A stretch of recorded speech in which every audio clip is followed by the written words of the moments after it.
It's so many times in my life where my spirit and will that's built from God prevailed. And I want to talk about one reason that people tried to shame me in my life to no avail, because I'm built like that.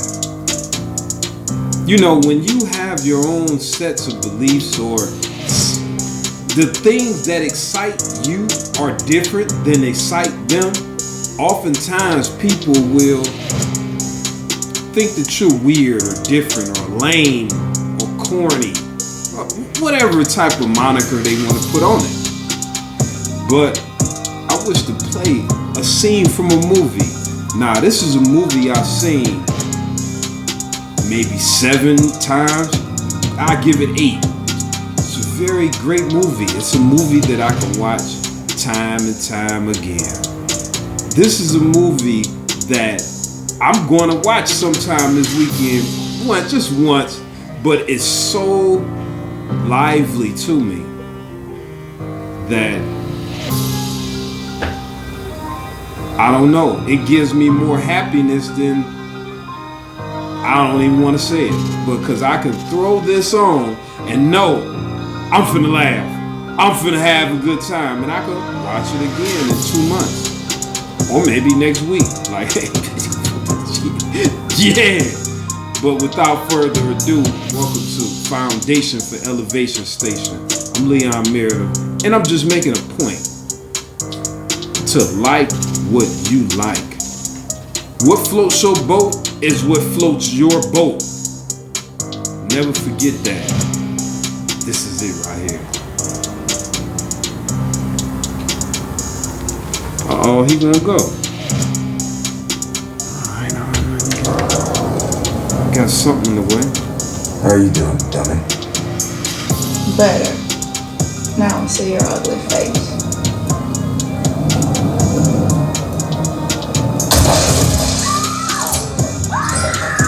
How you like that? You bushwhacker cat straight up. What are you doing? He was getting out! It took him too long, so I done it for him.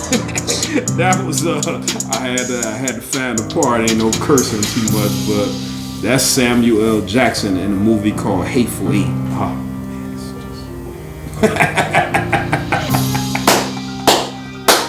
oh man, it's just even thinking about this movie brings, you know, enjoyment, quite literally. And I know that a lot of people may not find this movie that engaging. I do. Quite frankly, some of the most funniest movies of mine is violent oriented. Oh, maybe Click by Adam Sandler. I really find that movie funny. I can watch that today and probably the next weekend with somebody else, or you know, with a lady, or Liar Liar by Jim Carrey, or Rush Hour with Chris. It's just what makes me have fun and laugh and feel great may be different than you and your clique. So when I have to spend time around someone else and try to engage in what they like, sometimes they may be looking at me to see if I find what they're talking there, it's not funny to me. And I don't mean any harm or say you're lame. I understand that what you guys are laughing about is cool. Yeah. All right, let me see what's going on in this telephone. It just, you know, it's not floating my boat.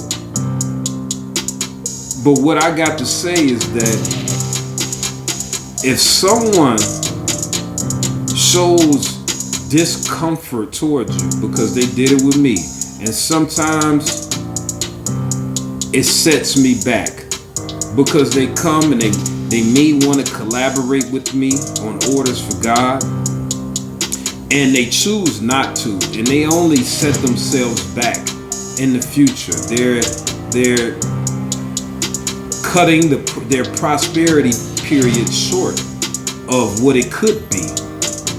They choose not to look out for me because they don't believe that I find them likable or they don't find me likable because I don't like to do the things that they do.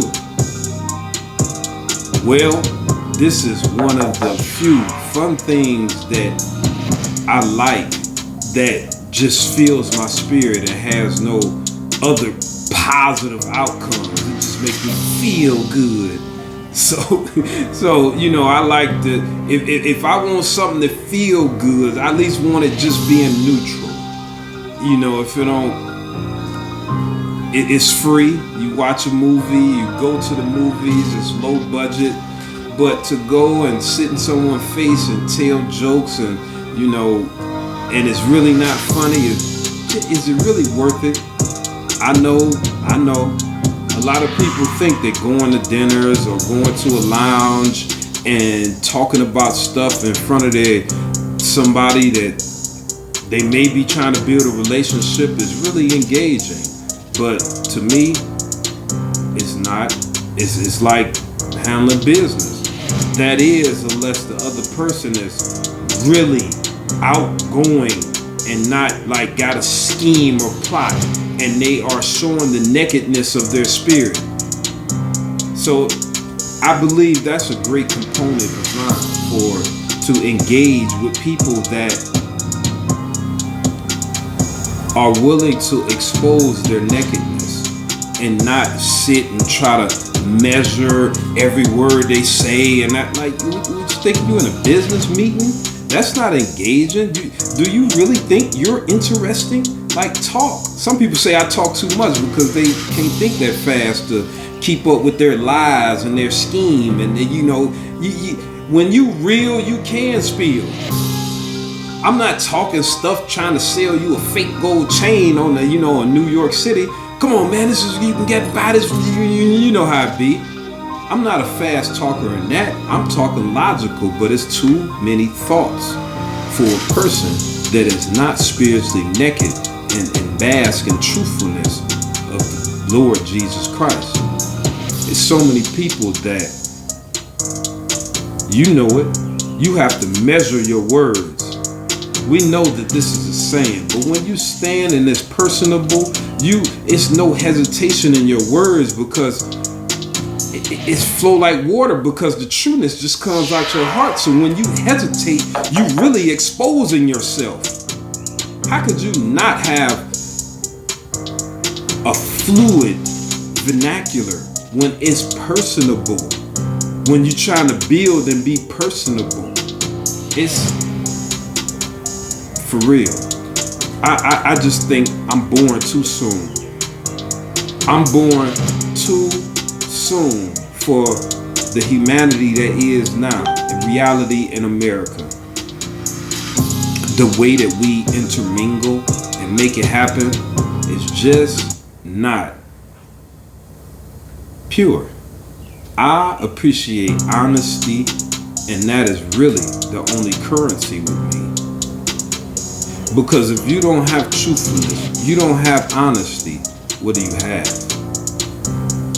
You have business, and it's never personal. So how could you have fun when it's just business? A booby trap waiting to happen. I don't know. Let me have a little fun before I go get this other workout in. I love you. Let's make it happen. It is imperative that we separate the real from the not so real.